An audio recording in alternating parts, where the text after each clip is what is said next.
Hello, welcome back. My name is Ari, and as you could probably tell from the title today, I'm going to be talking about February's arcs.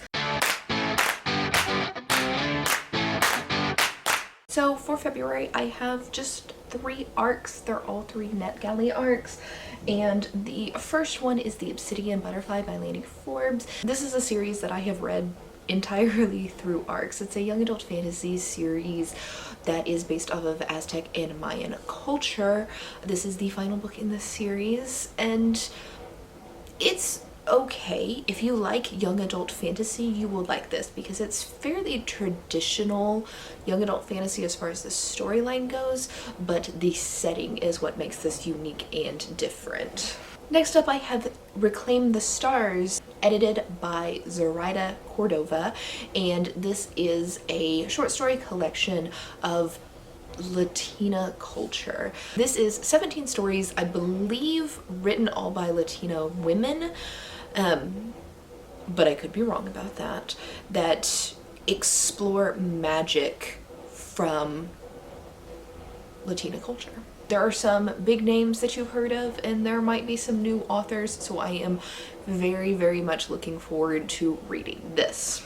The third and final arc that I have is the Subtle Knife graphic novel. Now, this is the second book in the His Dark Materials series by Philip Pullman. This is not a new series, it's the graphic novel that is new. So you've probably read or heard of The Golden Compass, which was a children's book that came out in '95, I think. But this is the second book, graphic novel. So we're going to be talking about like the artwork and stuff on this one, not so much about this being a new book. Maybe if you really liked the His Dark Materials series when you were growing up, a graphic novel might be a new way to reread it and see how much it's changed, see if you still like it. Anyway, let's jump into reading these books, and I'll be back in just a second. Alright, so I finished the Subtle Knife graphic novel by Philip Pullman, and this kind of needs to be a 2-part review. First off, the story itself. The story is not new. This probably came out in the mid-90s, mid to late 90s, and it's Philip Pullman's children's series that is his response to The Lion, the Witch, and the Wardrobe. So basically, Philip Pullman is atheist and very anti-religion, anti-Christianity, and he didn't really like that one of the most popular children's book series of all times was about God. It was Christian fiction where a lion is God. So he's like, you know what?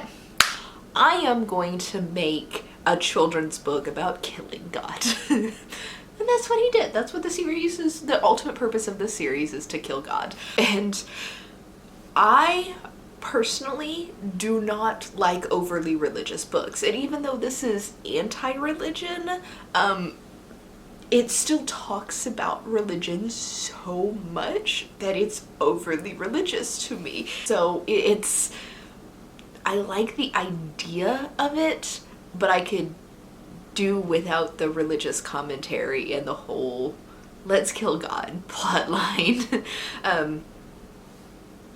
This book is mostly about like interdimensional travel. There's different worlds that like touch each other, and our main character Lyra goes through like a rift and is able to travel to another world.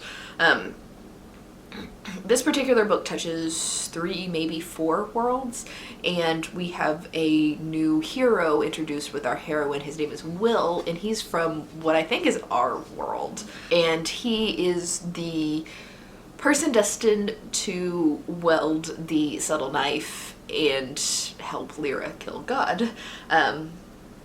So interesting concept, not really my favorite way to tell a story, so I didn't mind it, but I didn't love it either. The artwork on this, on the other hand, I did not like at all. I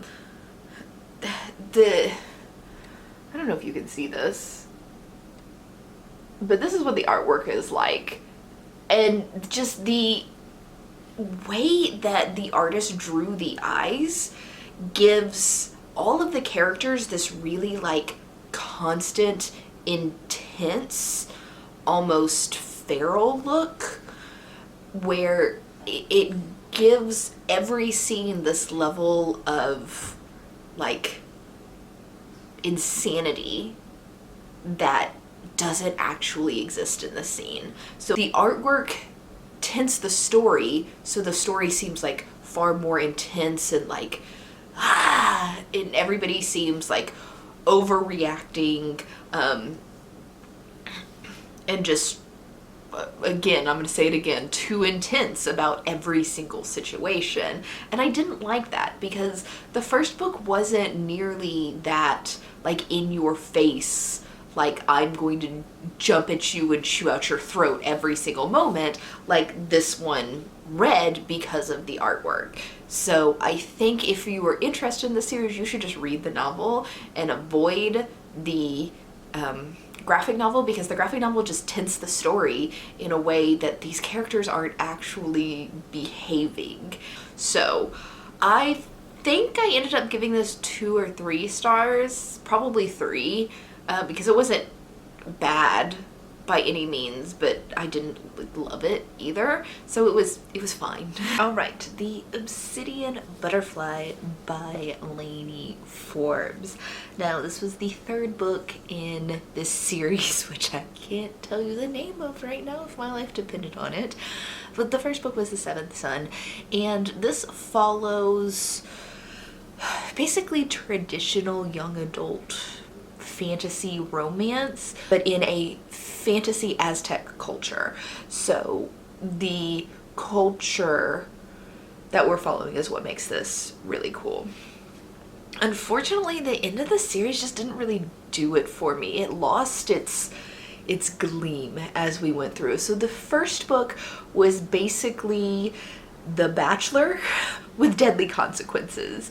All the different princesses from the realm had to go to the capital. One of them is chosen to marry the prince, and the remaining princesses are then sacrificed to the gods.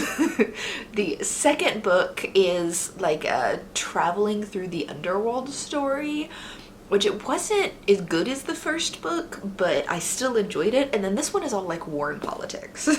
And it's like, how did we get from The Bachelor to war and politics? I found myself very bored while reading this one, even though I still like the cultural aspects of it. This book also had like a multiple perspectives thing, where there were at least perspectives from 4 characters. There may have been more, but 4 like main characters in this book. And how do I explain this? And I don't know if it was the formatting of the arc that I had, which was atrociously bad. Just let me tell you, the formatting on that arc was super bad, but I'm assuming that's just because it's an arc and that the final release will be much better formatted. But it would like switch perspectives like mid-sentence sometimes, or like you'd go from like one character's perspective, you finish out their thought, and it would be kind of like a ... and then you're suddenly in a different place, and there's no paragraph break, there's no chapter break, nothing like that. And like I said, that could be the formatting, but it was so confusing to read. I'd be reading something and then like I'd stop and be like, what, wait, this character's not there, and then have to like go back. Another problem I had with the perspectives is like the timeline didn't match up. Like we'd have like one group traveling to another city, and they like didn't sleep for 33 hours and just traveled through the night non-stop, fleeing. And then another group that went to that same city like 2 days later, and they somehow like arrived at the city at the exact same time, or were like an hour difference of each other. And it's like, how does that work? Like, why can one group travel so much faster than the other? And like, what is going on? There are quite a few time-based errors in the book where it just didn't make sense on a linear time frame, like how these things would line up and happen at the same time. So didn't really like that. But like I said, the story itself, the setting, the Aztec lore and stuff like that, all of that's really cool. So I think if you really, really like young adult books and you're good at ignoring the flaws of young adult books, which a lot of them have flaws, then I think you should read this just for the culture. Like, the story's not bad. There's just some glaring flaws with it. The first book, if you're fine with not having a conclusion, because you know that the first and second book both have like huge cliffhangers or whatever. So if you're fine not having a conclusion, the first book was by far the best. And I loved like the bachelor setting of it. It was goofy, but like fun. All right, I just finished Reclaim the Stars, edited by Zoraida Cordova, and written, it's a short story collection, so it's written by like a bunch of different authors, 17 to be exact, because there's 17 short stories in this collection. The aim of this short story collection was to cover the Latin American diaspora. All of the authors are Latin American and they're all writing about Latin American characters. So I may have said in the intro that I thought this was Latina and that all of the authors were female. That is not true. We cover a wide range of genders with the authors. And the same with the characters. The characters also cover a wide range of genders. This was good. Like, I really, really enjoyed these short stories. Now, I personally am somebody who enjoys short stories. So if you're somebody who doesn't necessarily like short stories, this may not be for you. I don't know, because I like short stories. But the stories in here were cool. They're all sci-fi fantasy. I think they lead a little harder into fantasy than sci-fi. There wasn't a single story that like really stood out as something that was my favorite. I liked a lot of them, and a lot of them could be favorites. And there also weren't any that I was like, wow, this story is terrible. The only story that I recall having like any sort of issue at all with was the first story, which was Reign of Diamonds by Anna Marie Malcolmore. And I just felt that that story was repetitive. Like, I liked the story. I was just like, okay, this is a short story. You don't need to repeat yourself this much. I think any issues I had with this were due to the editing and not at all the writing of the story. So one thing I didn't like about the editing was how the stories are broken down. They're in 3 parts called To the Stars, The Magical Now, and Other Times, Other Realms. So the first section is clearly sci-fi. The second section, I believe, is magic that happens on Earth in a contemporary setting. And then the third section, I believe, is like other dimensional magic. I don't like having them grouped like that. I just didn't like to read all of my sci-fi in one chunk, then read all of my low fantasy in one chunk, and then read all of my high fantasy in one chunk. I just didn't like it. I don't know what else to say about it.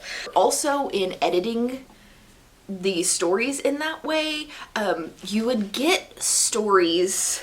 I have an example here. Stories 6 and 7. So you've got Creatures of Kings by Circe Moskowitz and Eterno by J.C. Cervantes. And those stories were so similar. Like, the plot of them were so similar. It honestly seemed like almost the same story from 2 different perspectives. And both of them are like stories about death as a person, or like an eternal being who's associated with death. And it seemed like 2 very similar stories, just from like different perspectives. But if those would have been split up more, I probably wouldn't have noticed how similar they were, but because I read them back to back, I was like, this is real awkward. Even like split them up more in the sci-fi section. Or I don't think those are in the sci-fi section. I think those are in the magic. Yeah, they're in the magical now. They're the first 2 stories in the magical now section. I ended up giving it a 4 stars. Very good. So yay, a arc this month over 3 stars. Just what I wanted. Anyway, that is all of the arcs that I have this month. Let me know down in the comments below if you decided to pick up any of these books because I talked about them, and then leave a skull or ghost emoji if you got this far in the video. See you in the next video. Bye!